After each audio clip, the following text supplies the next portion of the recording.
I'm Chef Tammy Brawley of the Green Kitchen, and today on Heart of the Home I'm going to show you guys how to make some delicious bread. We're actually going to do a Dutch oven bread. I found it to be one of the easiest ways to make bread.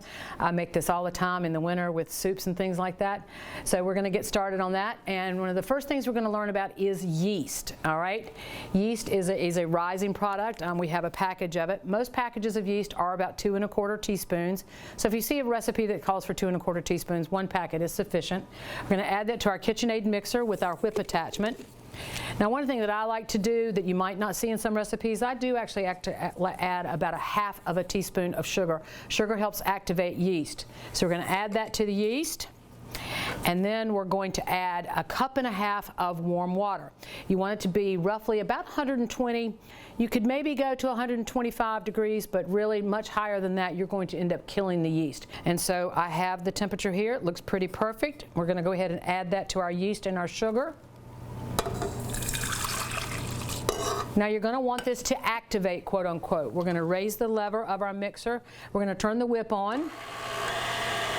I'm not looking to do it like whipped cream or a batter or anything like that. I just want to mix the yeast and the water and the sugar.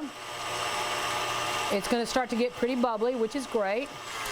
That looks pretty perfect. We're going to drop that down, and now we're going to let that activate for about 5 or 10 minutes or so. In the meantime, what I have here is I have flour. This original recipe that I discovered years ago had just all-purpose flour. Through the years of experimentation, I have found that it works better with bread flour as well. So what I've actually done is I've divided the amount. So instead of 3 cups of all-purpose, we're using 1.5 cups of all-purpose and 1.5 cups of bread flour, and then an extra couple tablespoons here and there. So what we're going to do is actually add to that flour. What you want to do, just run a whisk through it. And the reason we're doing that is we're going to break up any sort of lumps. We're going to aerate it just a little bit. And then to this, I'm actually going to add about 1/2 tablespoon of kosher salt or coarse salt.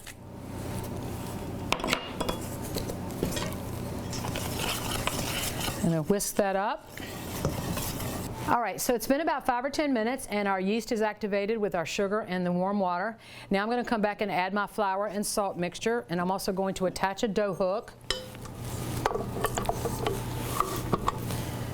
Now you want to turn it on low. You don't want it on high because you'll end up wearing the flour. So we're going to come back and roughly about 1 cup at a time. It can be a little less. That's totally fine.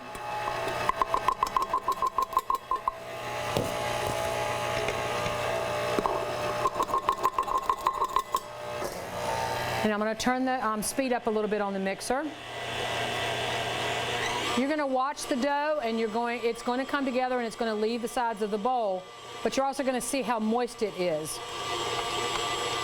I might turn my mixer off, reach down and touch it.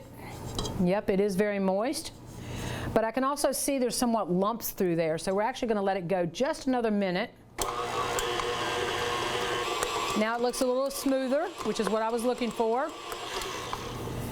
And the one thing to keep in mind too when it comes to doughs, you'd be surprised, but if this was a rainy day, you are going to actually have quite a bit more moisture in your dough. I know it kind of sounds odd because we're not standing out in the rain, but it is very true. Moisture in the air does make a big difference. So we're going to come back over to the bowl that we're going to let it rise in. And keep in mind, as I said, this is going to be very sticky. You can do this with a silicone spatula as I'm doing it. If you have a bench scraper, those are great to use as well. And you want to come into a large enough bowl so that it starts to double when it rises. I have a couple of tricks for that rising process. We're going to talk about that in just a moment. And you can see how sticky this dough is.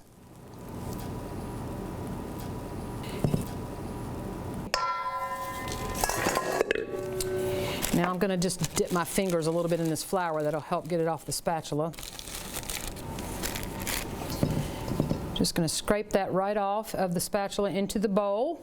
All right, so now we want to cover the bowl to let the dough rise. We want to cover it in plastic wrap. You want to seal any air pockets out of it. So we've got our air sides are covered. And now what I've done is I actually have a tea towel in the microwave. I'm going to grab it. What I've done is I've wet the tea towel, and when I mean tea towel, I mean a towel that does not have the terry cloth fibers. I put it in the microwave for about a minute or so. And now this is going to help the rising process. You don't want this near any sort of an air conditioning vent or a fan, and then we're going to let that rise for about 2 to 3 hours. We're going to remove our tea towel, then we're going to remove the plastic. And now here comes the Dutch oven part, which I really like a lot. We have a Dutch oven that has actually been preheating in the oven to 450 degrees, a completely empty Dutch oven that does not have any sort of oil or any sort of moisture. So I'm going to go ahead and remove that from the oven. Because this has been in the oven, I don't want to lift it with my hands. We are going to take the lid off. The bread does get baked in the oven with the lid on, so we'll be coming back to that in just a moment. So the Dutch oven is here, and what I have is the risen dough. I have a piece of parchment paper. This little trick is very helpful. We're going to spread a little flour on the parchment paper. All right. And the reason for that is we're just going to kind of manipulate it a little bit into a loaf. I really should have spread that flour out on the bottom, but that's okay. We're going to move it into the Dutch oven with the parchment paper. Not bake it with it, but we're just going to drop it into it. So you're going to watch this. Now, had I taken the moment to spread that flour out on the parchment paper, this would go down a little bit easier, but that's okay.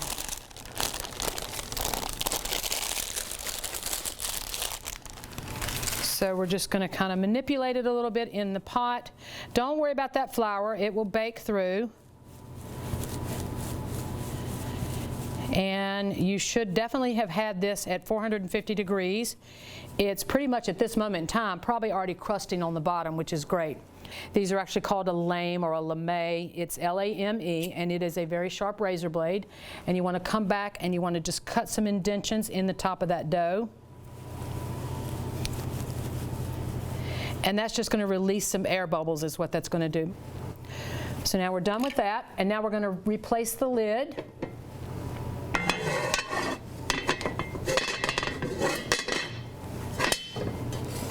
And we're going to go back in the oven, and this is going to bake for about 30 to 35 minutes. Then we can take the lid off, and we bake it another 5 to 10 to make sure the top gets as brown as we want it. All right, so our bread baked for about 30 minutes or so. We've pulled it out.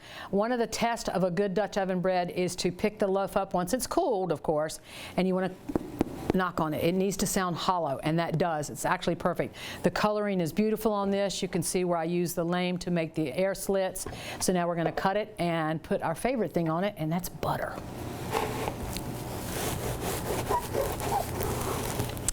I love this recipe because it's nice and crusty, and it is delicious with hot soups in the winter.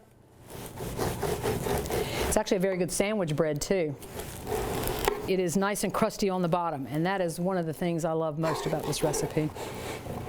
I'm actually going to take some whole butter, spread that on there. And we did let this cool for a bit when it came out of the oven. You can certainly leave it wrapped in foil and keep it in the oven if you'd like.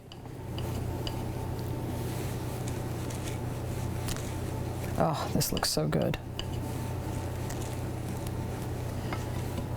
All right. And there you have it, Dutch oven bread. I'm Chef Tammy Brawley from the Green Kitchen. Join us next time on Heart of the Home. Recipes from the Heart of the Home can be found on the Virginia Farm Bureau website at vafb.com/recipes, as well as on Chef Tammy Brawley's website at greenkitchenrichmond.com.